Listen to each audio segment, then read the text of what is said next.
Hello, two viewers. What's that?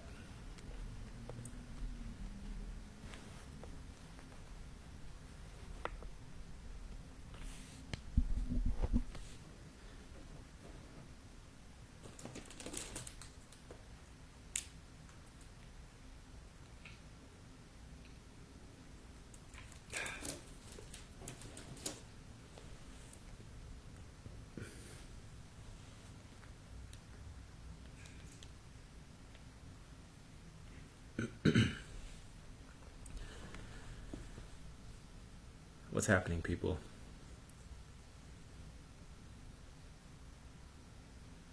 Please let me know in the chat if the audio is okay and if the stream is okay. I'm using my phone's internet, so I'm not sure if it's... Looks like it's working okay. It looks alright.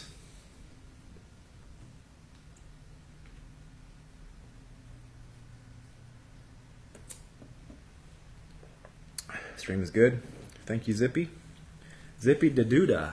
Haven't seen you around before. Are you a new sub? Old sub, new handle.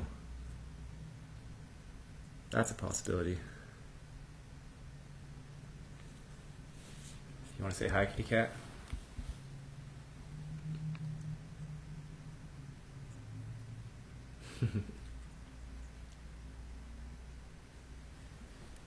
Cat's like, whatever. Old sub, new handle. I don't even want to try to guess. I'll never be able to guess. Unless you're one of the super regulars.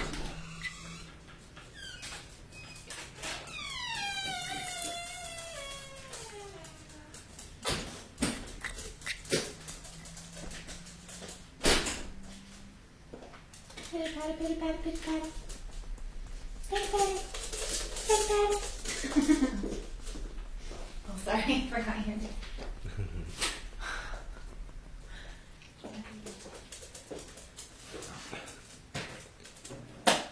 It's alright. Huh? You do you. You do you. You do you too. Okay. Should be doing that on the stream. Huh? You should be doing that on the stream. No. Yeah. Did you see that horrifying Netflix thing where the little 11-year-olds are twerking? No, but I heard somebody say Oh, it's horrifying. that they're disowning Netflix. And It's they really encourage everybody else to do the same. Very, very bad. Little clip I saw. 11-year-olds? Makes me never want to do this again. Yeah, they're babies. So 8 years old is legal in California with consent. 8. Why is YouTube worried about, like, is it children? Are the children watching this? I don't get it. Fake.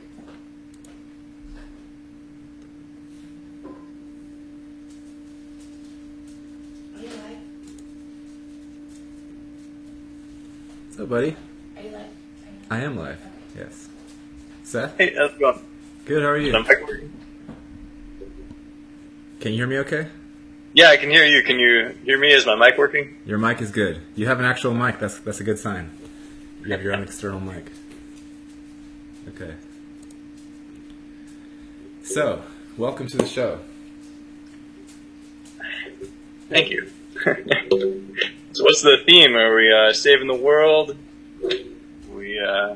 I feel like that's an underlying theme always, but In general? specifically, I don't even think I can pick. I don't usually pick topics. Sometimes we do, but there's usually so much ridiculous shit going on that conversation takes its own Yeah. path. But yeah, there's always way too much to talk about.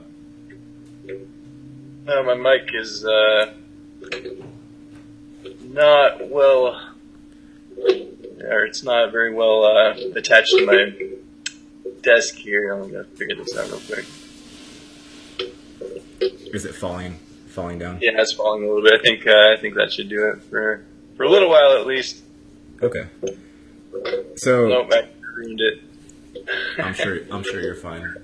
Oh well. So the way that I do these usually is, since you probably are not operating two devices, I just will speak out any comments that look interesting, and that way you can participate in the comments as well. All right. So we have Derek from Washington is saying hello. Zippy Doodah, I don't know who you are. Maybe you would like to share. Anyway, tell me if you could a little bit about yourself, and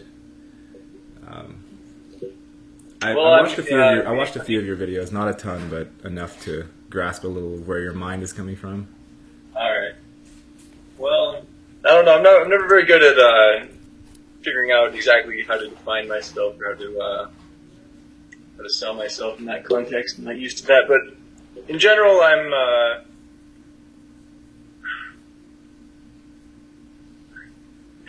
not really sure where to start. I have a little bit of anxiety in the context of thinking about. Yeah, it's not a problem. I think most of us who have been through lots of things in our lives have issues trying to identify as per the social norms of regular society. So most people, I think, can identify with that. That's one of them right there. You can identify with that one, right? Yeah. In general, I'm someone who's very concerned about the spiritual future of the fate of the world, because I think that the vast majority of the problems that we're facing in the world do come from a spiritual nature, or do come from our people being misguided in their understanding of basically good and evil. Mm-hmm.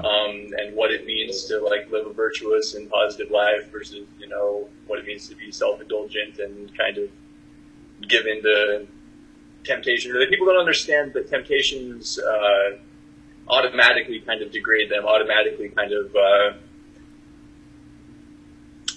temptations. You said.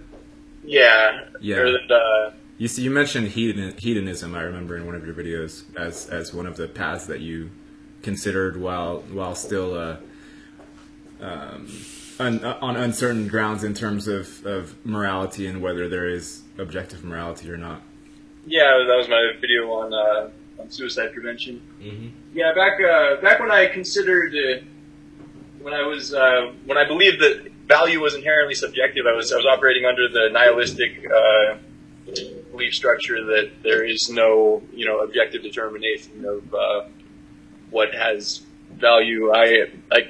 It seemed that the only logical conclusion in that context, in that framework, was that hedonism would be the only purpose, essentially, of existence, because there'd be no other framework for value. It's just what do you enjoy, right. And that seemed very meaningless to me as well. That also seemed very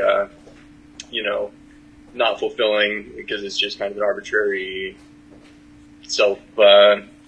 selfishness. Yeah. And so I was very unfulfilled in my psychology at that time, but I think that I was very much deceived. I was very much deceiving myself so that I could, because I kind of liked the idea that there was no meaning, almost, because that meant that I didn't have to try. That meant I didn't have to care about anything very much. Right. Which was also a lie, because I really did care deeply about the fate of the world. I really did care deeply. I think my main problem at that point was actually that when I looked at the world, the only thing that I actually wanted was to change everything, which was too big. Uh-huh. It's like I looked at the world and I'm like, this is all wrong. That's the school system is messed up. Our prison system is messed up. Everything is messed up. The human spirit is inverted. It's messed up. Everything tortures me. I don't want to. The only thing I want is to fundamentally rewrite everything. Yeah. And that seemed like, oh well, that's just too much. So so I'd rather just believe that it actually doesn't matter. And that's where I was at, 10 years ago, coming out of high school. I didn't really have much support in my life or anything. So that led me down a destructive path. But I've since come to realize that I really do believe that there is an objective scale of value. It really matters when there's less injustice, when there's less suffering, when people grow in knowledge and wisdom and everything like that. Actually has objective value in terms of, you know, what could be considered God in terms of like the fabric of the universe. Like there's objective value there, among other things. You know what's interesting?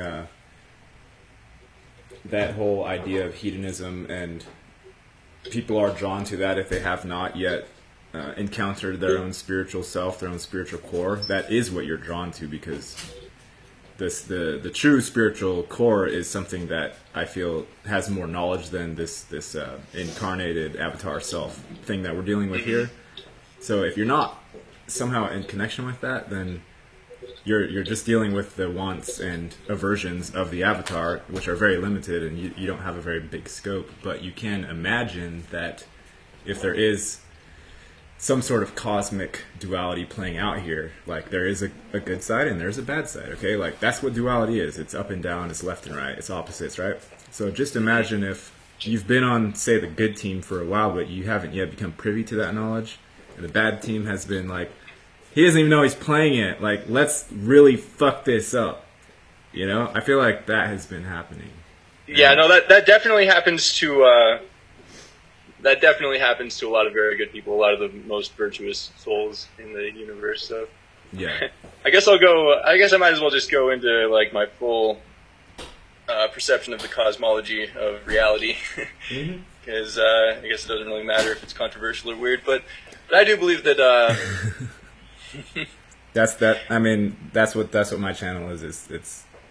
It's very ironic, actually, because to me it's very natural and normal to be talking about all this so-called controversial and weird stuff, because you see the people that don't. It's talk very about important. It. I mean, coming to a bigger understanding, a better mutual understanding of what is possible, what might be real, what probably is real, which isn't popular, is very important. But it's frightening to people. It's frightening to a lot of people who have been in the illusion of the Matrix or whatever for a long time, to think that, like, oh, could that actually be a possibility of how things are? And that's one of the things when I talk about in a lot of my writings, I try to kind of outline the fundamental process of where humanity needs to go psychologically and able to kind of get to the next level. And the first step, I think, is understanding that our beliefs are probabilities, and that we can't fundamentally discount things. To fundamentally discount a possibility or an idea is the same as saying that it's absolutely true. You're making a positive claim of its falsehood. You know what I mean? Right, so, like, right. when able to say that something is absolutely false, you have to prove that it is false, and it's the same as you do to say that something is absolutely true. So people have to psychologically realize that everything is a probability. Everything is, just like, we as humans have very finite resources to see the world around us, to understand exactly what's going on, and we need to recognize that all of our beliefs are just kind of, we can say that it's, Bigfoot is really, really low probability. Like, we really don't think that Bigfoot exists, but we can't scan the whole Earth and then see every life form on the Earth all at once, and then the Moon, and then Mars to make sure there's no Bigfoots there, Right. So you have to acknowledge that there is a faint possibility. You can't say that it's absolutely false, and that really applies to spiritual topics. That really applies to, especially the nature of ghosts and things like that, because people are very easily led to be like, no, that's absolutely false, I don't believe it, and they need to be able to say, well, I don't believe it, I think it's improbable, but I acknowledge that it may be possible, if extra evidence comes forward. And in regards to, good people kind of being targeted by this hierarchy of evil thing, I do think that that's actually a very, very real thing, that, divine spirits come into this dimension with amnesia, and they're children, and we're normally angels, but like we are figuring everything out based off of kind of the code that we have, but we don't have all of the information. We're not aware that there are these conspiracies that are happening in this world. And then as children, they do kind of get targeted by demons, by malicious spirits, and also by the psychological programming of, all sorts of malicious things that they aren't really able to perceive, and that is very harmful to them spiritually. It's very harmful to sensitive and kind people to kind of be thrust into, all of these terribly negative things, and just like the kind of normalization of kind of vampiric energy that happens in general with people, and they don't really have the context to be like, oh, well, I'm like this isn't like, people are misguided. This is kind of wrong, and it's okay for me to be sensitive for me to be in pain from all this, and especially they have no idea that there might be a spiritual entity attached to you that's whispering secret lies into your ears, and that's probably what I had for a long time, was something which was very different from my own spirit, kind of trying to lead me to fail more than I failed, even though I failed a lot. Well, we amplify, right? We amplify signals, especially if we haven't learned to distinguish between what we consider our core self. If we haven't even learned anything about that, any thought, if there is a V2K type thing pumping thoughts into your head and your parents have never told, like, what do you call it?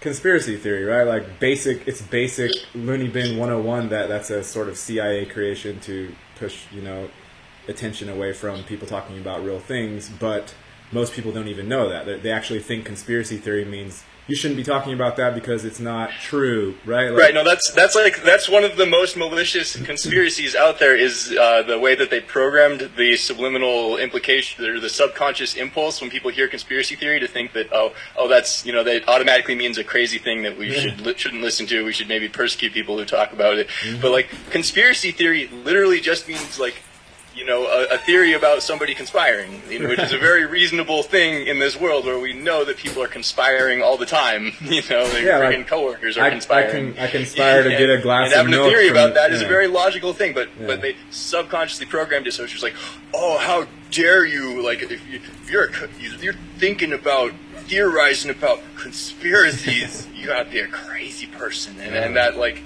And people don't see that is a conspiracy, that was like a very well crafted subconscious manipulation of the terminology. Yeah, if you dive into etymology and words, you find that the people that haven't started doing self work, you are forced to be hypocritical. If you haven't started doing that, it's like half of the things you say are just, they're irrational because you haven't examined any of it yet. And all of these, like, I consider this realm to be the upside down. Like in Stranger Things, it's definitely an underworld.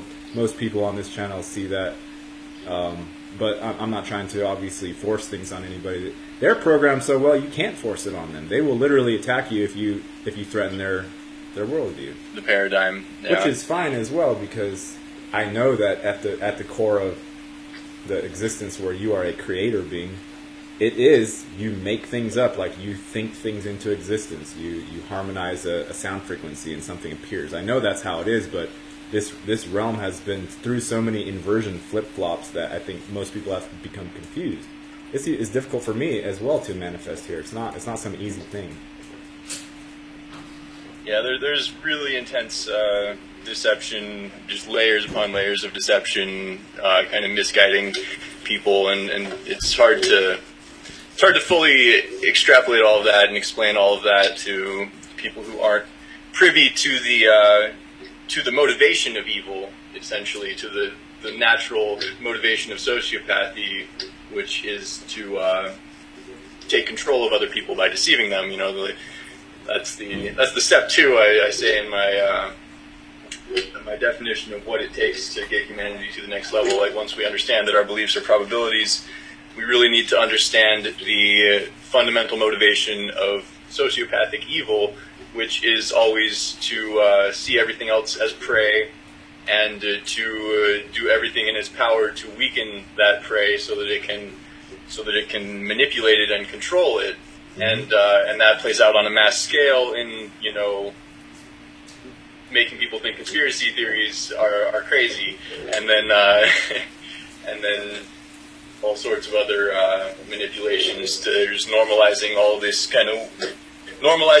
like sexualization of everything all the time, everywhere. Like, that also kind of inverts the like sacred sexuality in the universe, and like puts people in a more animalistic method, and yeah, really understanding like the fullness of what evil is very important, because a lot of people, even in the like, especially in the ascension communities, actually, everybody's like, oh no, we need to integrate the evil and able to be whole, and it's like, no, you don't have to accept any evil in you at all. You don't have to.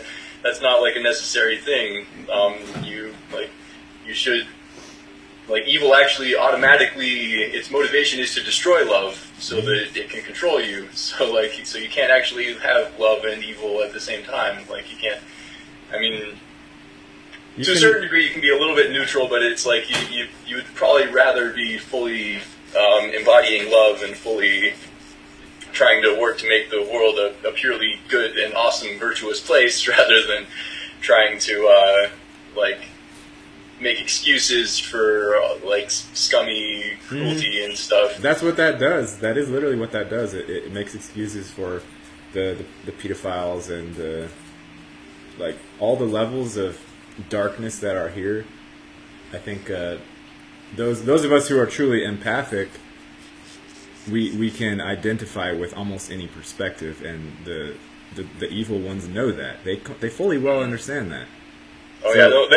They've studied psychology. Like, that's all they do, because they're in this predator-prey mentality. So all they do is, like, how do we learn all psychological tricks to more easily manipulate and bring people down? And one thing that they use against good people is they, like, try to make good people question their virtue, or, like, try to make certain topics seem not virtuous so that they can, like, twist, like, fake virtue into their... Virtue signaling, right? Excuses for that's literally that's what virtue signaling came from.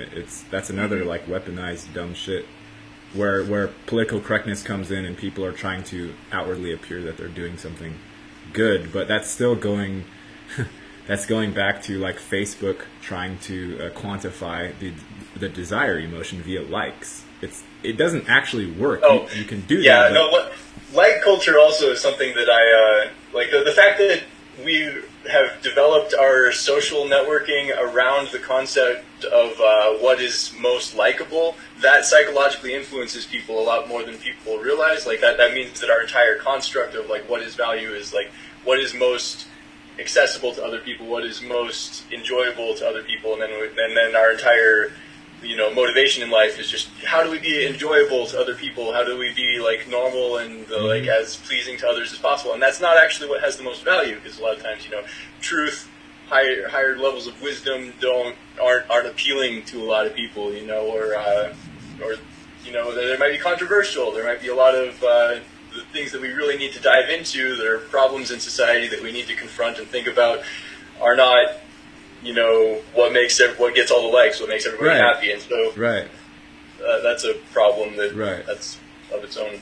It is a problem, and there's another problem with the like system, even on social media, being that there isn't a thumbs down button. So what happens is you quantify the likes, and then you have in the probabilistic cloud the ambivalent. Do people not like me, or do people like me when I don't get a lot of attention on my posts? Or if you know about shadow banning, you're like, am I too much of a truther and nobody sees me because I'm so shadow banned. I'm so shadow banned. Like mostly on Twitter and YouTube. Actually, Facebook doesn't quite do it as much. Facebook is kind of organic, but if somebody interacts with you, then it will keep showing them your stuff. Right. But Twitter and YouTube are very much like, I think if people share my tweets, it doesn't like show them to other people, and nothing I post on YouTube is ever going to like organically show up to other people. So it all has to be people have to share it individually. Yeah, and it's because I'm too much of a threat to the cabal or whatever. I saw that. I don't know if you hid your subscribers or if there's a feature where you can do that, but you probably have somewhere in the hundreds, right?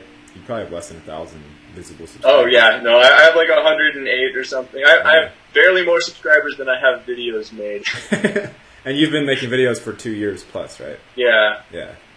I saw that. But I think like the information I'm putting out there is valuable, because I'm talking about the fate of the earth. I'm talking about what we need to do spiritually and able to change our motivation at the core of our foundation to be better people, and to like just have the desire to to understand that we're all trying to improve the world for the most part. Like, the vast majority of people are decent. They're trying to improve the world. It's just that there's all these crazy deceptions out there that are kind of making it so, because like keeping people divided against each other and all these different little nuanced topics is beneficial to the people who are in charge of the monetary system and all the other problems. Yeah, it's really, I don't know, it's fascinating to me when I'm not like busy being horrified by it, because whatever the system itself did this time around, it really like it got everybody. Like, not everybody, like didn't get me. It tried, didn't get you. Probably tried, but like I got my ass kicked a little bit, and I'm supposed to be like one of the most powerful angels in heaven. So I mean, look at COVID. Like look at the reach of that. Like yeah, everybody was fully just like, oh, they're telling us to be afraid. I'm terrified, and it's like, I don't know. I just don't get why. Like, it's a virtue to people to be afraid now. It's like, if you're not afraid, then you're not like, they don't think you're virtuous. It's like that's a massive survival rate. Like, I have no fear of catching it and being fine. Like, almost certainly. Well, that thing is wrapped up. There are contradictions wrapped up.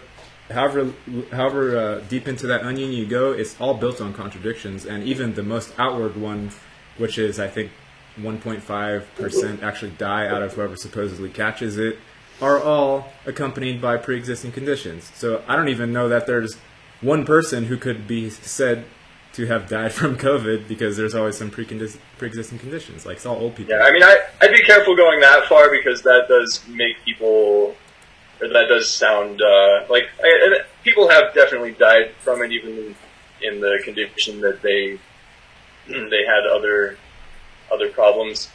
There is something, and but I feel like it's vastly embellished. Because that's one of the things that they manipulate the truther community to be like, oh, COVID is so ridiculous, it's like nobody's even actually that threatened by it. And then if we go too far with that, then we sound like super unsympathetic and insane to the people who have like had a family member die from it and things like that.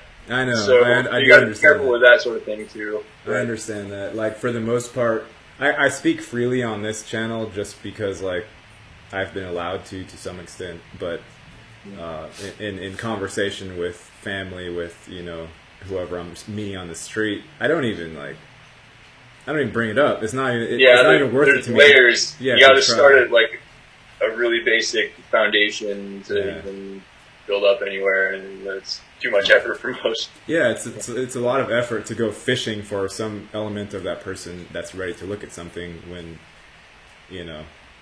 I feel like it's going to happen anyway.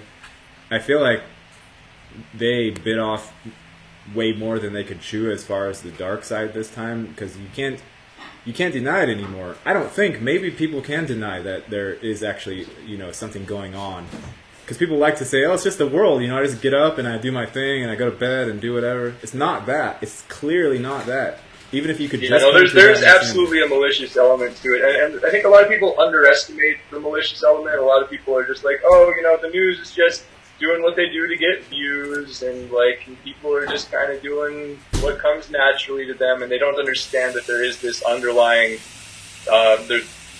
spiritual component, which is also just a psychological component of they get more power when they can control you when you're weakened, when you don't have a logical sense of reality, or when they can just fabricate everything for you, and they're maliciously, very intelligently trying to fabricate all of these things to control people in different ways. Yep. And that's that you got to at least understand like the human sociopathic mentality of that, but that also goes into like ancient demonic spirits and ancient evils and Saturn, Satan, and things which are real. And they very much profit like they can actually more easily siphon like energy directly vampirically off of your sleeping body and soul when you're not prepared, when your armor is down, you're kind of stuck in all of these little malicious, angry deceptions about your fellow man. Freaking, all the conservatives are, they're so evil, or all the liberals are are the problem. I mean, that's like,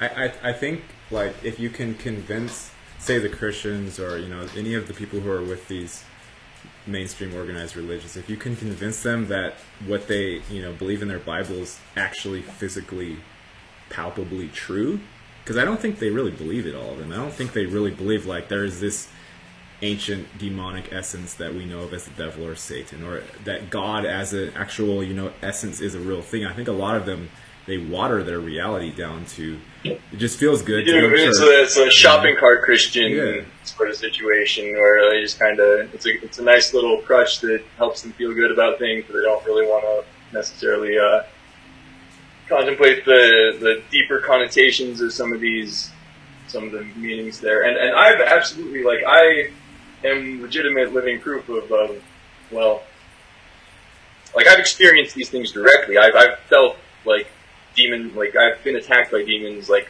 dozens and dozens of times over the past 3 years. I've met Satan personally, like, at least twice. And, you know, the vast majority of people who say that, you know, you say, oh, that's a crazy thing, you know, you can't listen to that person anymore. And a lot of people most people who say that probably just encountered, like, a lesser demon of some sort, but I managed to meet the real thing because I was talking to one of his necromancers, one of his children, who is very, very psychically linked to the grid of the consciousness. Was this something that you intentionally brought to yourself? Kind of. Yeah. Yeah, because I was interacting with this guy for several years on, like, he makes these occult videos that are basically rituals that kind of, like, send demons across through the frequencies that are being played out of your speakers and the ritual that's going on your screen, that can actually, like, possess people. And I was kind of like when I was kind of first awakening in, like, 2016, 2017, that I was really fascinated by that because I'd never seen anything like that. And he was putting real information, real, like, occult knowledge and truth in with all of these ritual things, and, like, I was kind of feeling out the energies there, and I attracted what was probably Moloch or Baal. Like, I had to deal with him a number of times, and just a number of other entities. And it was kind of my own free will because I wanted to know about these things. I wanted to understand, you know, what's real, like what is actually happening in reality, and I wanted to test my own powers against them. I wanted to, like, feel out the nature of how interactions occur between, like, an ethereal consciousness and you know, me in a body, and I've discovered a lot of interesting things. Like, the psychicness is it's relative. Like, you can kind of deceive them, and they can kind of try to deceive you and stuff like that. Like, I've tricked one into thinking that I was asleep because, like, I sensed it coming, and I had, like, there's some emanation of our aura that we have that we can, like, expand to push them away and, like, kind of burn them too, which is an interesting, like, physical thing that I think is worth studying as far as, like, the fate of the future of the Earth is concerned, the fate of the future of humans is concerned. But, like, I was able to trick one into thinking that I was asleep because I sensed it coming, and then when it tried to possess me, I was able to, like, expand and like, attack it back. And little things like that. I've had a bunch of different experiences with that. It's all in my book if you want to read the final chapter of all my visions. Yeah, share it at least with me, and I'll put it in the thing on the video so that other people can access it. All right, I can share, like, I'll give you the links, or the link to buy it, and also I'll just give you the Google Doc that just has the full thing. So I mean, if you want to sell it, I'm sure you'll get a couple sales at least off. I don't even have it at a price where I make money really on Amazon, so it doesn't matter that much. But I mean, I figure if once I get to the point where there's like a couple hundred people who have it, maybe there's a little bit of momentum and people are like, oh hey, this whole spiritual component of reality and like guiding our own souls to be more connected with the divine, more connected with God, and like able to defend ourselves from these deceptions and from the problems that are in the earth. People care about that to a larger degree, or actually understand that I exist in the first place. That's the real problem. Nobody knows that I exist in the first place. Yeah, I know. Then I might raise the price a little bit and try to see if I can support my life on this planet. Yeah. That's everyone's going through the same thing that is spiritual. Not everyone here is spiritual. There are some inorganic robot beings running around, and there are some. Yeah, and that's one thing that's actually like a really difficult component of disclosure, I think, for a lot of people, is kind of recognizing that there are basically like automatic kind of AI people out there who are fundamentally incapable of any sort of like spiritual contemplation, and they're just kind of on a like input output reaction mechanism that's just almost purely animalistic and just fundamentally doesn't have the same like divine soul spark that like a real organic human has, which is really awkward because it's like, oh well, you want to say all humans are born equal, but there might actually be like humans who like the template of the real divine template of the human was like stolen by demonic forces a long time ago, and they made like these fake humans so that they could more easily trick humans and possess people and stuff. And then that's kind of that's like a real deep layer, awkward layer of disclosure, is that oh, we are kind of dealing with a lot of potentially technically inorganic souls out here. We call them NPCs, or I mean, Yeah. Dolores Cannon called them backdrops or backfills. You call them organic portals. There's a whole bunch of names for the same phenomenon. Yeah. I just know for a fact that they exist, and I don't believe in facts. But as far as my own personal knowledge, I know they exist because the way that I'm speaking to you, the way that I speak to my girlfriend, the way that I speak to people who I know are aware, it's not anything to do with how I speak to these other type of people. It's you can't relate to them on anything that conflicts with what they've been programmed into thinking is real. Right. There's just no possibility of like, it's just an instantaneous rejection, instantaneous like hatred, almost like visceral, just despising you for daring to make them think. And you know that from your own perspective as an empathetic being, even if someone presented with you with something that's challenging to your beliefs, you would not attack them for doing that. You would say, "Oh, that's interesting. That's something different. Maybe I can add to my repertoire," or something like that. We're infinitely creative. Like, that's what we are. When you look at these other ones that are moving around acting robotically, they're infinitely programmed and they're weaponized essentially. So the ones who haven't come to any awareness yet, they just they hunker down and they try to hide from everything because expressing their true selves is actually what's attacked, just for being their spiritual self. You're attacked for being your spiritual self. It's not because of what you did or didn't do. It's because you have a certain essence, and these demonic creatures or these negative-oriented beings, service to self beings, whatever, they attack the essence because that's what they are oppositional to. You don't even need to, like, the mind automatically says good, bad, okay, what side am I on? Make the other side the wrong side. But truly speaking, like, their side is just as legitimate. It's just our minds like to make everything safe, because you want the world to feel safe.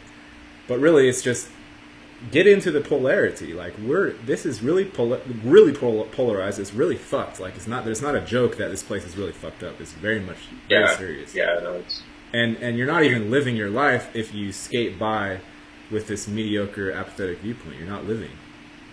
Mm-hmm. Yeah, so like filling people with or getting people to embrace their own spirit is like, it's a process. It's like its own the whole thing, which is kind of, it's the Holy Spirit. It's like kind of got to revive the nature of our divinity within ourselves and kind of inspire people with whatever music or whatever it needs to, whatever it takes to reach people. Yeah. Realistically, it has to kind of come down to philosophy. It has to come down to actually thinking about these things and actually confronting these things, and then like kind of meditating on them yourself and trying to contemplate, like, what is my best self? Like, how do I embrace that? How do I, what can I confront in the world to make the whole world a better place? And I'm not really sure where I was going with that, but it's a difficult thing to think about. Because it's built with so many deceptions. You yourself are living a lie until you've started unwinding at least some of them. If you haven't started unwinding any of them, your entire existence is a lie. Okay? And then when you go to the other side of that and you've unwound what feels like all of them, you come back to the same thing, and you're like, my entire existence is a lie, and it is, because like this is pretend, it's make believe, like from the Godhead perspective, but it's a playful sort of like pretend existence rather than, oh God, my little worldview is threatened. It's something completely different. Because it is like our life is something. It's portrayed on the screen of our present moment, right? And past and future are somewhere off in our mind somewhere, but somehow it compounds all those together to make this a meaningful existence. But it needs inquiry. You have to inquire into your own existence, otherwise you will be taken. You'll be taken hard, and you won't even realize until many, many years down the road, if you ever realize. Yeah, and knowing that like the large majority of people are super hypnotized in that sense it's difficult, because it's like, we need to like reach into like 12 all the different tribes, languages of how they're hypnotized in these different little ways, because you can explain it in one way, you can explain how all these different problems, like is Black Lives Matter kind of a Trojan horse that's being used to like destroy its own virtuous ideals? Like are all of these, like a lot of these things are Trojan horses that are used to like how deep does the manipulation go to drive people into things that are self-destructive, things that aren't actually pursuing the ideals that they portray, and it's just difficult to translate that into where every individual person is coming from. So. It has you attacking incorrect things, like Black Lives Matter is an ideal. It's a nice ideal. People are clearly subjugated. Certain races are searching. Yeah, no, it's absolutely like most people see it on the surface level of it's against police brutality and it's against racism, which are obviously undeniably positive things. You just can't stand against that. But then the actions of that are allowed to proliferate under the guise of that through the manipulation of media, which actually, encourage a lot of black people to be more racist, or encourage the racial divide. And also encourage the destroying my neighborhood is a solution to somebody 1,000 miles away, some idiot cop making a mistake, or actually being that. Even if he is a piece of shit, then that's still not the solution to the problem. And you're not, and you don't just solve, like I say sometimes, you don't solve what is a problem that is couched in blanket generalization. You don't solve from that level. That's how you get people to basically do the knee-jerk thing. Is someone's racist, and then they're like, racism is bad, and then internally they say that person's bad because racism is bad, and they clearly appear racist. But that's not how you do it. We have to be discussing more concrete things, I think. Like in politics, there has to be a little bit more nuance. You have to really understand the definitions of what you're communicating about, and have the same definitions as the person that you're communicating with, and or at least an approximation. There has to be some crossover when you're speaking with somebody. Otherwise, the empathetic person is just trying to make the other person feel okay, because that other person is operating at some level which the empathetic person has to contort in order to make, because that's what we want to do. We want to make each other feel all right during conversation. So if the other person doesn't have any clue about anything, that's all you're doing as the empath, is you're doing acrobats to make them feel all right. Yeah. We don't have any questions here. We actually the chat is actually pretty active, but people are just saying things that. Someone said E4. I think someone might be playing a chess game. I'm not sure. E4, E5. Okay. I don't. You should link me your chat so that I can. Oh, do you have another device? Well, it's on my computer. I can yeah. So long as it doesn't, I guess, make your face go away if you're navigating elsewhere on your computer. I'm not sure. I don't think it will. I already have 20 tabs open. I don't think my tab will do it. Okay, just search my name on YouTube and you should see that I am live, and then you can open that up and you'll see the comments. All right. We've got Michelle, Fabian, Supreme Eternal, PL, Dahlia Shines, Maya Rose. Maya, I heard you got a house or a new living situation, so congrats on that. Who else? We have quite a few people. I usually have like 20, sometimes 30. It depends. The algorithms are always doing weird shit too at the same time.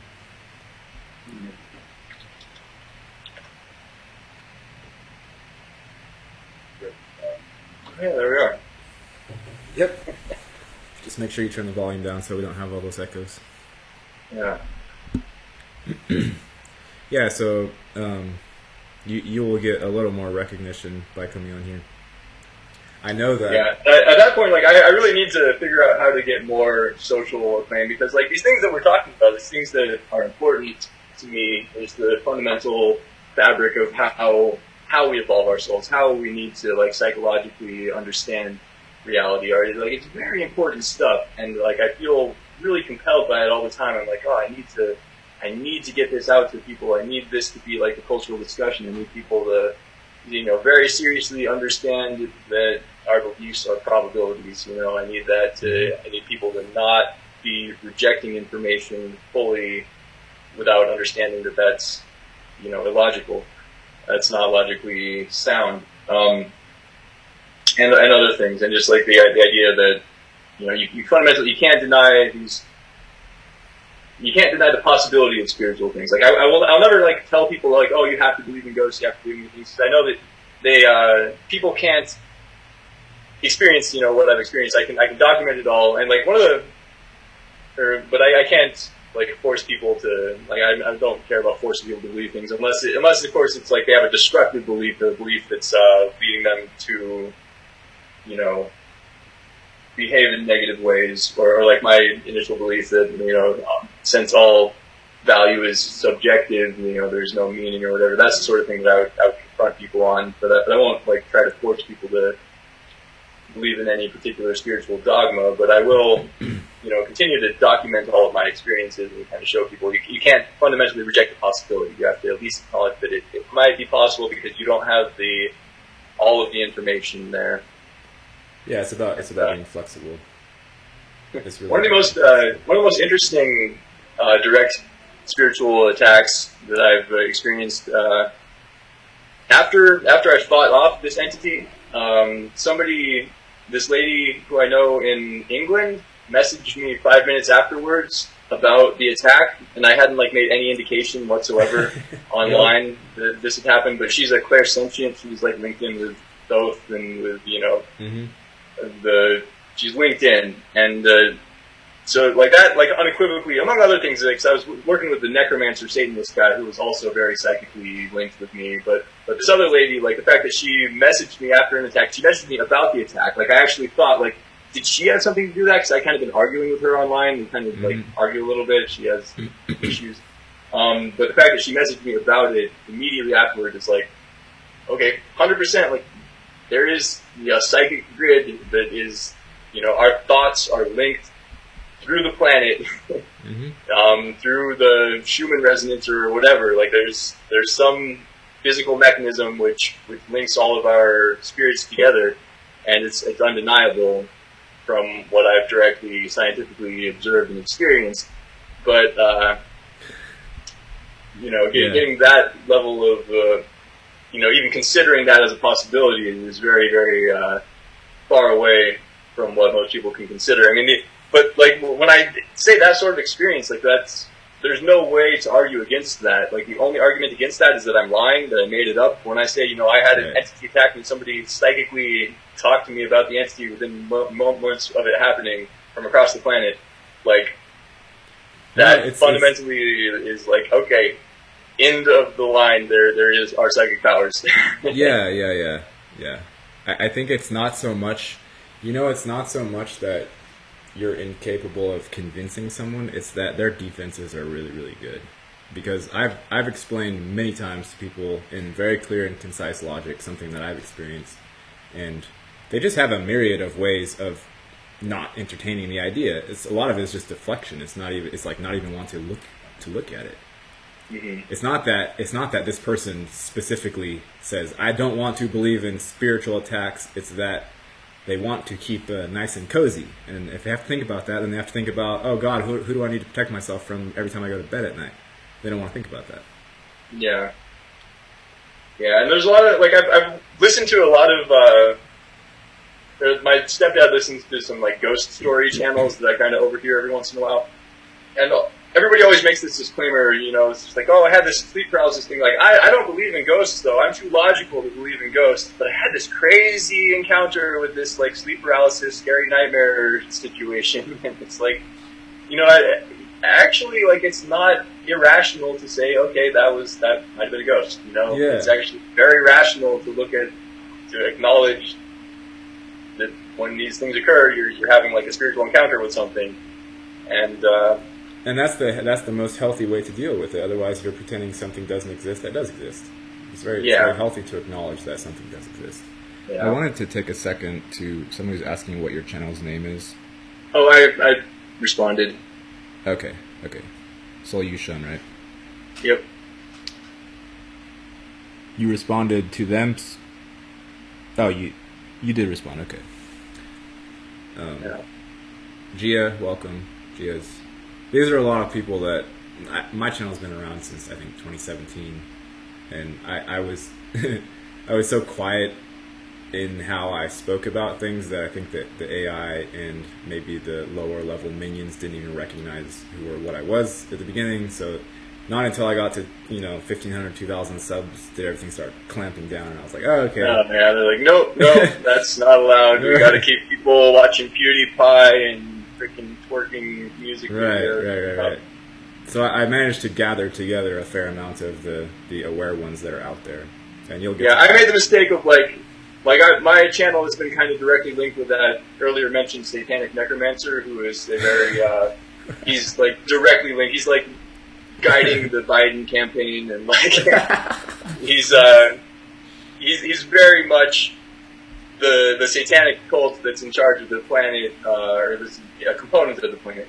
There's a bunch of demons that have their own little cults doing stuff, but anyways, he was very aware of me. Like we've been communicating for a while, so like I made this account. I've still been in communication with him, so it's very much like, oh, okay, like they know who I am. They like at least a couple of them. Like I don't think it's like they sound like they're like, oh, we need to alert the whole pyramid. It's just like, oh, a couple, like enough, like 3 people who have enough influence on the code are out there, and they're just like, this is dangerous. Like, we can't have people thinking about the nature of Satan. We can't have people thinking about the nature of vampire ghosts, because they're working for vampire ghosts. They're they're possessed. They traumatize their children to possess them with vampire ghosts, and then then they have an advantage in the samsara, in the realm of amnesia, because they're like, hey, we know about the occult, we're going to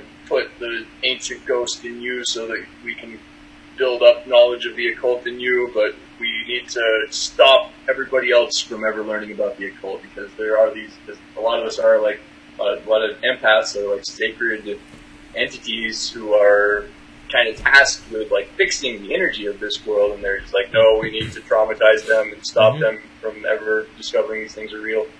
Yeah, and, I feel like we're all marked from the beginning as far as like who's who.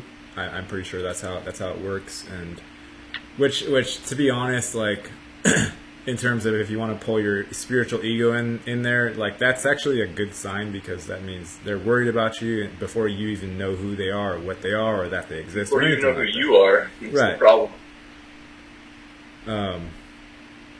So like, it's there. Yeah, and it really is important, because if people could like understand this, if this could be like, it would just change the whole dynamic. Because there's like teenagers out there right now who are experiencing the same thing. Their parents are like half possessed half the time and like torturing them because they don't understand that their parents are operating from the material plane, and they don't like, and they're persecuting them for having different experiences, and they're and like if those kids could understand, oh, I am like almost like a fundamentally different thing. Like I'm going to be able to contemplate and interact with things that most people simply cannot fathom, and it's okay, and it's fine, and it's good for me to like think about these things, but maybe not to talk about them with like certain people. then that could very much change their lives. That could very much be like, oh, instead of being poisoned by pharmaceuticals for 10 years and kind of being like, oh my god, this planet's so awful, I'm stuck in this little box and stuff, they would actually be able to expand more easily and kind of fulfill their soul mission, discover what they are, and then find other people in a similar energy structure. Yeah, I think it's necessary to come to some awareness. Otherwise, you're not playing the game. It is a game. It's a cosmic game, and even the bad guys are probably somewhat upset if we never wake up. We're never waking up this war is actually happening, and I have a part in it. If we never wake up, it's like they're trying to play a chess game, and from the looks of it, in this realm, they won the game already. That's what it looks like on the surface. They've had us in check for a long time. Is kind of how it is. It's they've designed the whole paradigm to make it next to impossible for Team Good, Team Righteousness to make moves. So because so they basically own the whole monetary system, and anybody who's just oh, I gotta find money is kind of falling further into a pit of materialism and inability to see reality. And then they glorify the certain musicians or whoever else. You glorify everybody who has a bunch of money. It's just oh, we worship those guys, they deserve it, good for them, they're the winners of the game, they succeeded. It's not about finding virtue and spirituality or anything. It's just about the money. And then they also have they have the media, they have locks on what people, they have all this social engineering and stuff. But at the end of the day, we have truth. We have certain powers that they can't compete with. Mm-hmm.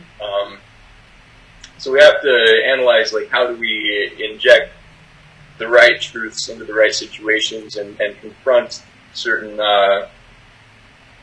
problems that they're creating, and then proposing fake solutions to and stuff like that.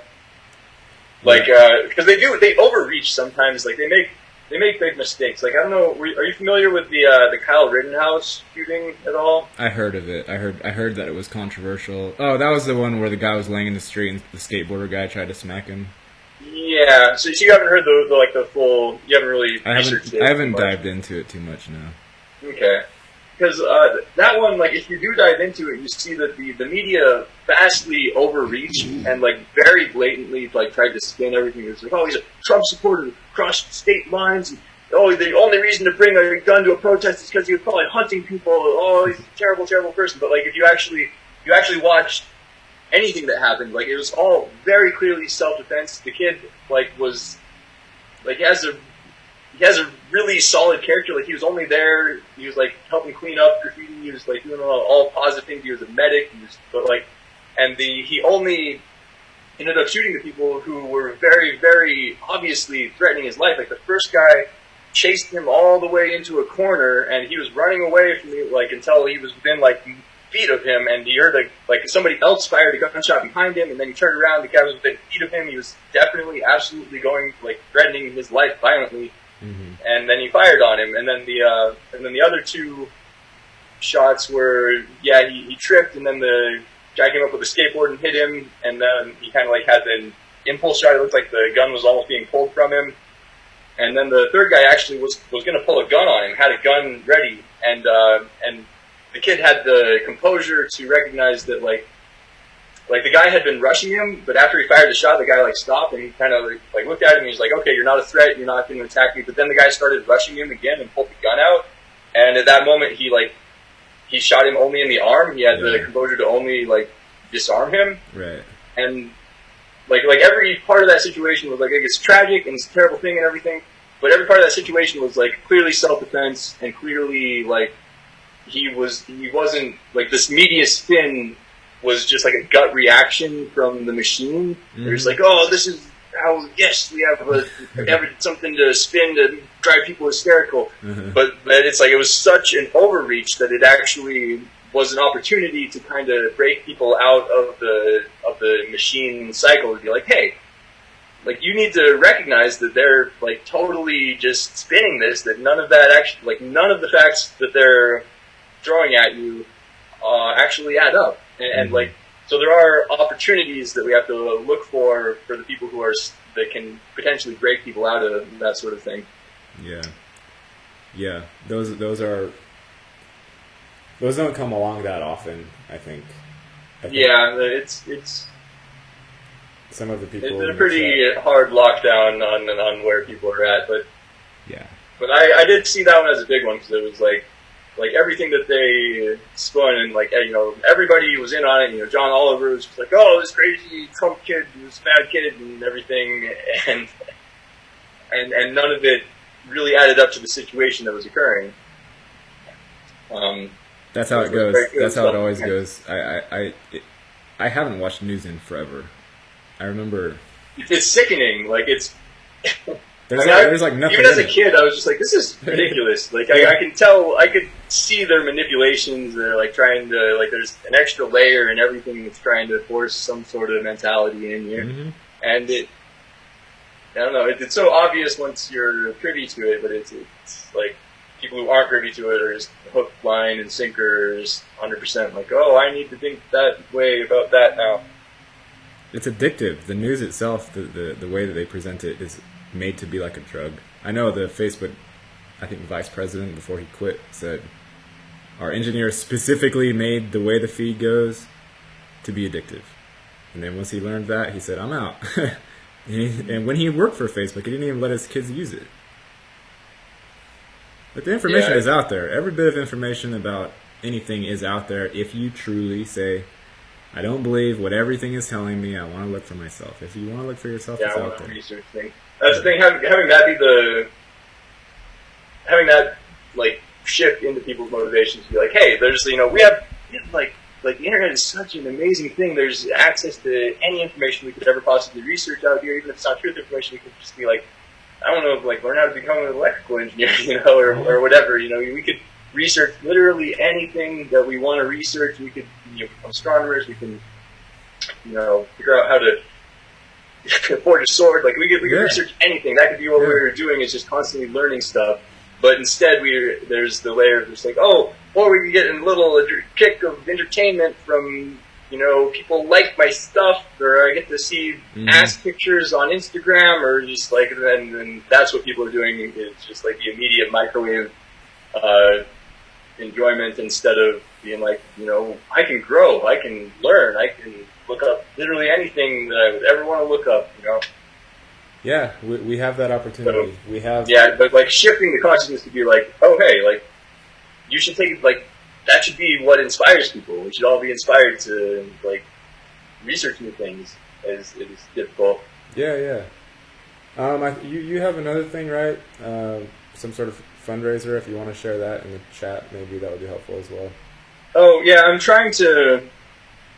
I mean, it's a little bit too late for that, probably. I don't think I'm going to be able to get it. But I'll speak about what I'm trying to do there. I'm trying to start a social network called Barter Easer, which would ideally make it very, very easy for people to directly negotiate bartering exchanges with one another. It'd be kind of like a video game shopkeeper situation, where you kind of list all the stuff that you might want to trade with people at like an arbitrary, you know, value association.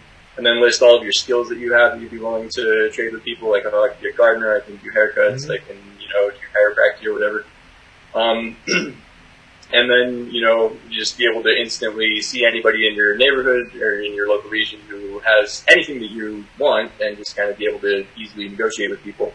And it's that's something that I think would really, really shift the economic framework of reality. And it seems like a very obvious, kind of logical way to, it's an obvious kind of social network to exist in the first place. Just like, yeah, we should be able to just barter with each other easily.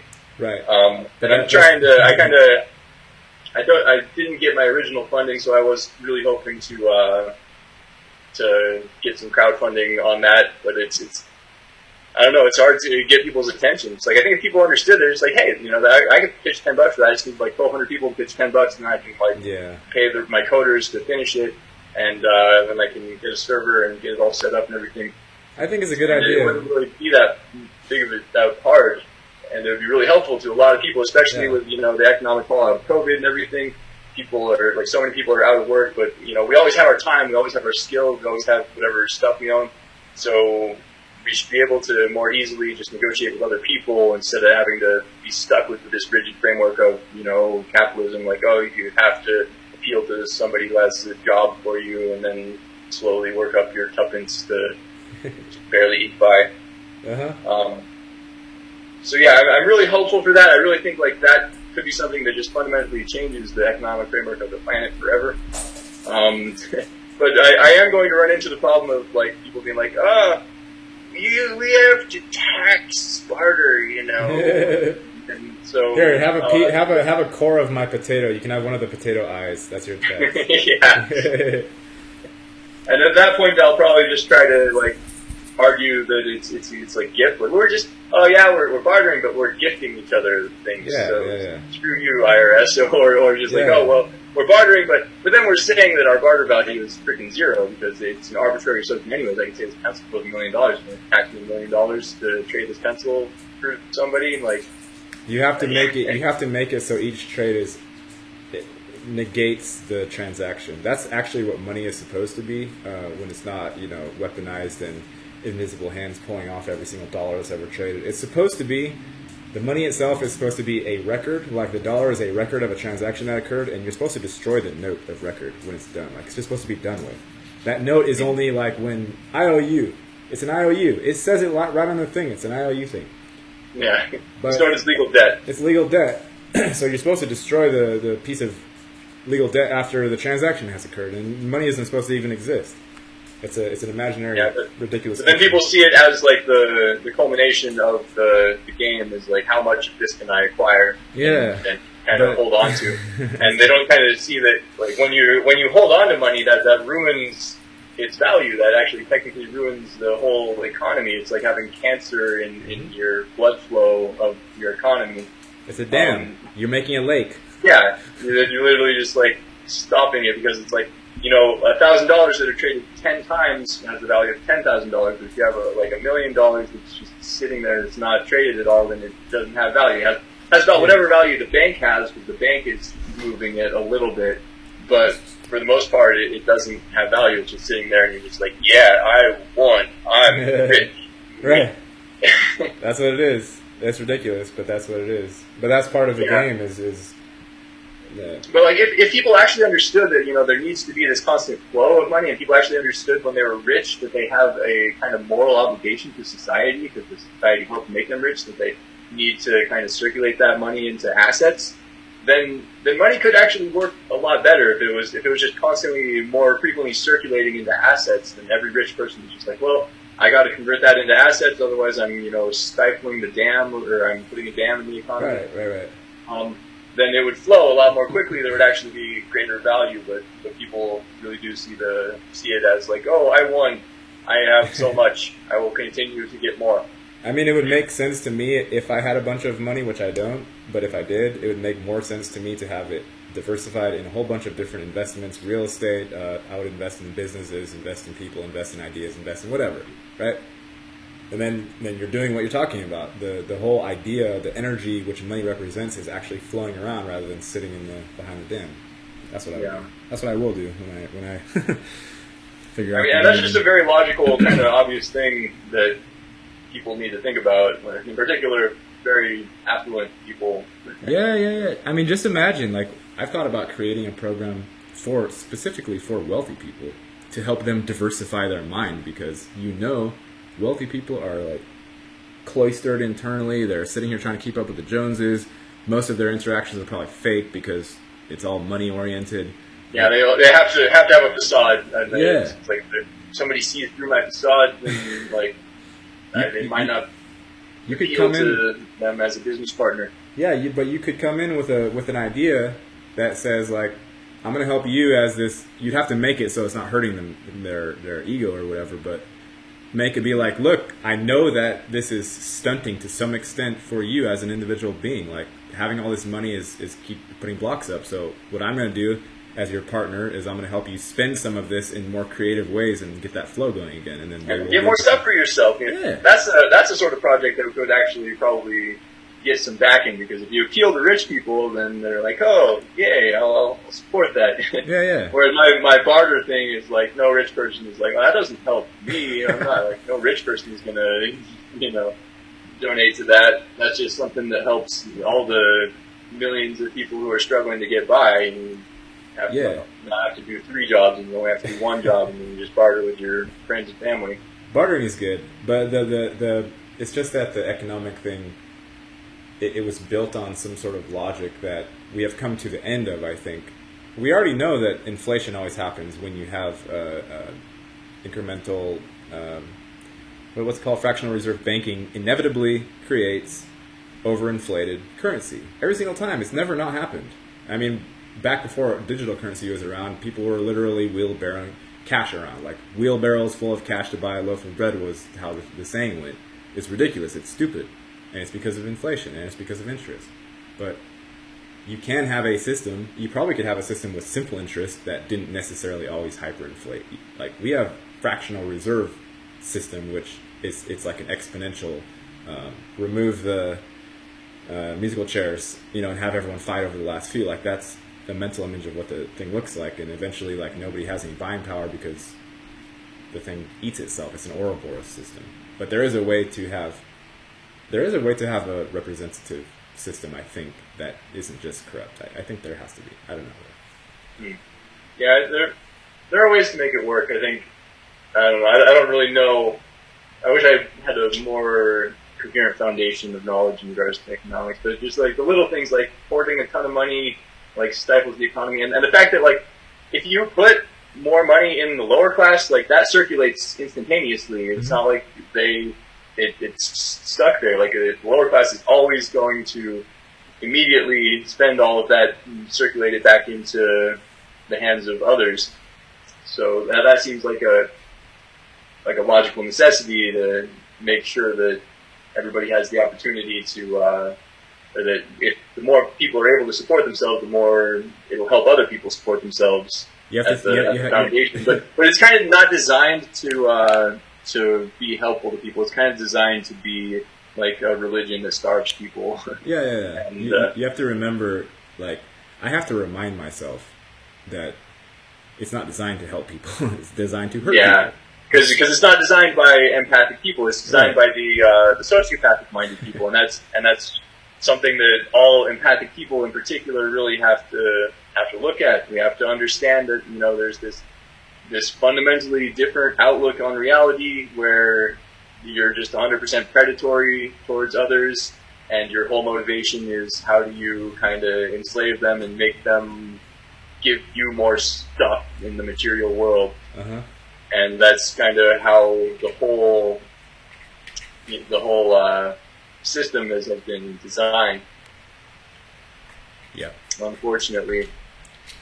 That's true, and I think the system is doing something special right now with COVID. But yeah, I'm not 100% sure what to make of the whole conspiracy there. It's definitely something that's been planned for a long time. It's definitely something that people in these intel agencies have been waiting for, and it's like it's a ritual thing. It's like Corona's crown. It's like, oh, this is the God virus. This is like. You got to be scared of God, or you got to, I don't know, there's layers to it. In addition to the, silence yourself, you peasants. Yeah. I feel we discussed the possibility of it being that we are the actual virus to this, demonic upside down system. The empaths are the actual virus. So when they're saying coronavirus and they're saying, everyone cover their mouths, it's because they're scared of us actually being heard and being felt. Don't let the Holy Spirit into you. Basically. Yeah, exactly. The Holy Spirit is going to make you actually, like, rebuild this corrupt fucking bullshit world that we've designed to imprison everybody's souls.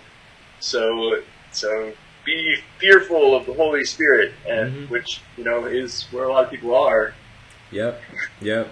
Works. the so-called truth is in everything if you look for it, and when you keep what you said earlier about, you know, these things that we call facts are more probabilistic clouds. Nothing is really necessarily firm. If you keep that in mind, then you can start exploring that cloud, and you see what COVID can actually mean, aside from just being a way for the sheeple to express their obedience. You know, aside from that, that's one interpretation. There are a billion other interpretations that, if you dive deeper into the actual reason behind it, there's always many ways to look at everything. But like, there's also the thing of retaining sanity in the midst of a sort of information overload. Yeah, you can't allow yourself to get too sucked into all of the rabbit holes, because that itself is a trap. That itself is like, oh, well, now you're useless. Now you're not like actually fighting to like kind of define the future. You're not actually like influencing people's souls, because you're getting pulled into all of these possibilities, all of these, you know, potentials and paranoias and everything. And it's good to keep all the possibilities in mind, and it is good to research things, but there is a level or a point at which you can easily lose yourself, and you're kind of wasting your time, and there might be more productive things to do. Yep. So if you're getting too overwhelmed, know that you should pull out from the rabbit holes for a bit and literally get into the woods and connect with something that's natural. Because we're mainly overloaded with fake bullshit here. That's mainly what this life is about. They pretend it's something different. They don't even say anymore. There's not even any more like, this is what we're going for. All land is claimed. Like, it's like the machine is not even spitting anything out in terms of like what everyone's going for. It's clearly now just stupid big money people bickering with each other. Clearly, that's all that's going on. There's no like, oh, we're trying to colonize other. No, like, everything's known here. Everything's taken. Everything's already. We have to take some other like way to look at it. Like, where are we going with capitalism? What's the end goal for capitalism? Every country is in debt. Every single country is in debt. Who are we in debt to? You gotta look at it differently. Well, it's a self-referential, infinite debt. Yeah. And there's no possibility of resolving it. It's fundamentally unresolvable. Mm-hmm. And it's because the bank needs to be able to buy everything at any point in time. The numbers keep getting bigger, and that's probably partially why quantum computers needed to be created, to be able to hold all of these large numbers, to be able to keep the economic system, which is a piece of shit, intact as this turd grows larger and larger, and everyone who's in debt gets... It's just ridiculous. Like, it's very stupid to me. There needs to be some sort of major change. And I always it's easy to speculate about like just a complete shift into something completely different, but then you can't like afford the land for that, you know. It's right. Because like I always say, like I really think that, you know, if everybody had their own greenhouse, everybody had just like all of your neighbors made all of their favorite foods, and there was like kind of communal farming areas everywhere, and if everybody kind of organized into like small communes all up and down the rivers, all up and down the world, of like, you know, 20 to 100 people, and everybody kind of made their own commune self-sufficient and then kind of traded between the other communes, that would be like a much more efficient, or that would be something that would be a lot more, I don't know, I think that would be a lot more fulfilling to people in general, because you'd have a sense of community, you know, you'd all be able to just kind of, if you're all self-sufficient, if we're aiming towards self-sufficiency, which should be the logical conclusion that we're all aiming for, is just like, hey, how do we get it so that, you know, by the time we're 40, we can all, and we have the technology to do that easily. If that's our aim, if that was truly the aim of humanity, it would be like, oh, well, how do we make it as easy as possible for people to make machines, like, take care of us and kind of retire and have our own self-sufficient stuff by the time we're 40. That's what's that's conceively the goal of this.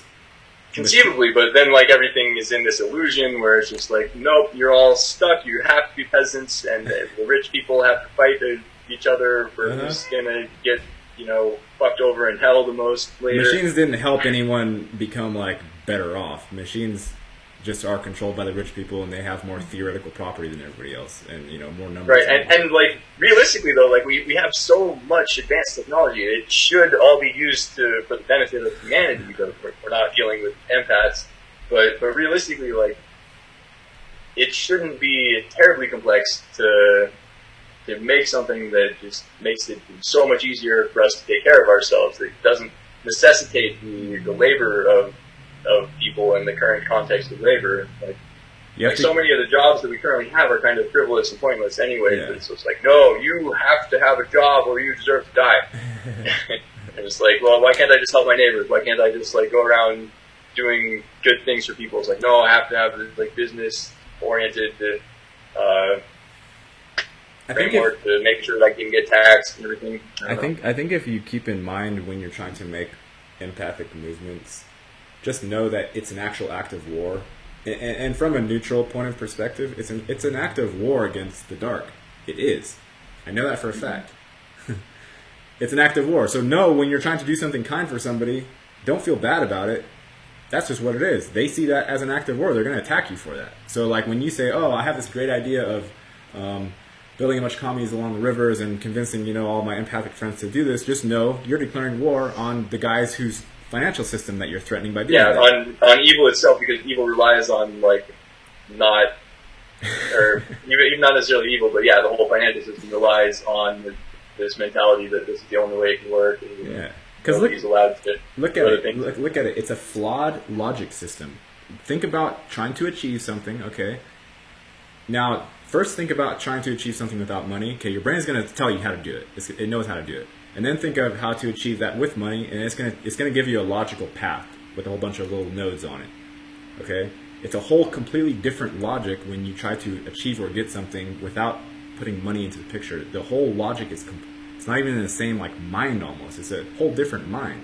So if I were to ask you, Seth, how would you arrange everyone getting to that riverbank? How would you transport them exactly, logistically speaking? Then you would have to approach it with money or without money. They're two different entire minds. Yeah, it would either be, okay, well, I can try to crowdfund things, say okay, everybody who pitches $1,000 can pitch their tent here for a year and live with the commune and help build up the commune, and then we can get $150,000, get 150 people who are working on this same project. Or alternatively, the non-money way would just be okay, I'm going to get all the anarchists. And we're gonna go, build ourselves a town over by the river over here, and we're gonna protect it with weapons. And because we were born on this land, we have just as much right to this land as anybody else does. It's the full American spirit here. We're taking the land from the natives because we can do more with it than we think we can. It is. It's true. There's a certain number of people, if you move to a plot of land with a certain number of people, you can declare yourself your own country. There are a whole bunch of, even though the legal system is stupid and weaponized, you can do that if you want to. You can say, I'm going to take, find the minimum number of people that you need to declare your own country, go move somewhere, bring weapons, know that they're going to attack you. Osho did that in Oregon, and they attacked him. They attacked the whole idea of it. He made his own airport. He had thousands of sannyasins in Antelope, Oregon, and they attacked him. But he built a literal city. He came over from India and he built a city. And they didn't have the same financial system as we do. It was just based off of him as a guru. That was literally the binding that kept it together. But the financial system saw it as an act of war. All of the neighbors in Antelope said, they're doing strange things. We hear orgies going on at night and this and that and the other thing. And they got attacked and they had to disband, That's just one example of what I see that all groups get attacked. The machine is so clamping right now. That's part of COVID, is it says you can't gather in groups of larger than 50, but they're probably reducing that. But they're trying to make you get attacked if you're just gathering with people. We're listening to this thing. Yeah, I mean they're telling there's people I saw somebody post it hurts me so much that I'm not allowed to hug my daughter and my granddaughter. Just you can hug your goddamn daughter and granddaughter. Don't let them fucking tell you that you can't do that. Mm-hmm. But it's there. You can be a bad human being. You can be judged because you don't have any consideration for your granddaughter because you might spread COVID. The logic is in there if it's real. It's very much in there. But it's but we already know that it's not a major threat to anybody who isn't, really old and has some sort of pre-existing condition. So we shouldn't. So there's very little reason for those people to be afraid, even if they are afraid of catching it, because their immune system will handle it. But people are still terrified, regardless of the fact that that it's really only weak people who have been, compromised and dying to this. People are still terrified of the potential of it. You can just go into the store and say, I'm trying to build herd immunity. That's how you build immunity, is you let the thing spread. You don't ever build immunity by hiding from the sickness. Like, there are so many layers of logic that are just stupid. It's just dumb. It's just dumb. Yeah. There's a virus. Yeah. Let people get it. Like, let it take some people out. Let the immunity get built through the herd thing. It will happen if there's actually a virus. Stupid. Yeah, and running around with the masks on, and you recycle your CO2 a ton. Mm-hmm. That actually does harm your immune system. People have died so in that actually China. does weaken you to the virus if you end up catching it. People have died in China from running with masks. They've died.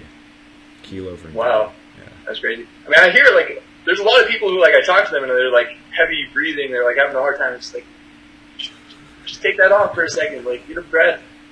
You know, it's not healthy. Yeah. But they're in that state where it's their virtue. You know, if they take it off, then they're not being virtuous. If they're endangering others or whatever. My neighbor was literally pushing her 3-year-old granddaughter away with a pool noodle. Oh, God. I don't know. Just imagine for a second. And I kind of want to wrap this up pretty soon because I got to pee and I think it's been a while. But just imagine for a second if the people don't wake up with this one, like if this stinker that is COVID, if everyone's like, oh, whatever, that was fun, like being locked down for most of the year and and not being able to breathe and all that type of shit for a virus that kills 1.5% of who it affects, who all have pre-existing conditions. Oh, that was fun, that was great, I loved it, I felt safe. Like, what is the thing? What is the thing going to put after the herd says they love that? Like, what's the next thing going to be? I don't know if I. Yeah, and I think like the next thing is that nobody has work, and now like they're going to try to starve people. Just about is where we're at. It's like, oh well, because you need money to have food, and if you don't have money, you can't buy food, and if you can't buy food, you can't eat the food, and if you can't eat food, then you're going to die. See the logic? It's a stupid logic causal chain. People need to learn how to retool their logic, so you can retool it. Their sense of value itself, because like you got to have a sense of value that sees beyond money, because there are like life is more valuable, like knowledge and wisdom are more valuable than money, and all sorts of things are more valuable than money to us. But if all you see is money, then it's just like the poor people are the problem. Why can't they stop being poor? Yep, that's how it is. So everyone go say hello to Seth on his channel at Solution and let him have a few more subscribers than 105 or whatever he has. You're also on Facebook as Seth. Is that your last name or is that something you made up? No, that's my last name. It was Unterseer. Unterseer. In German. It's German? It means nice. Seer of beneath. Yeah, well you're in the right spot. Underseer. Yeah. With that name. Underseer, yeah. It's been a fascinating conversation. Thank you for coming on. Yeah, it was a good conversation. Thanks for having me on. Yeah, for sure. Take care, Seth. Yeah, likewise. Bye.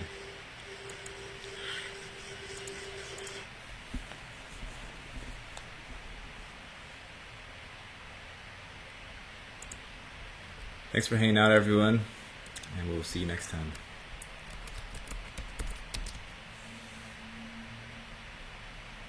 111 playbacks.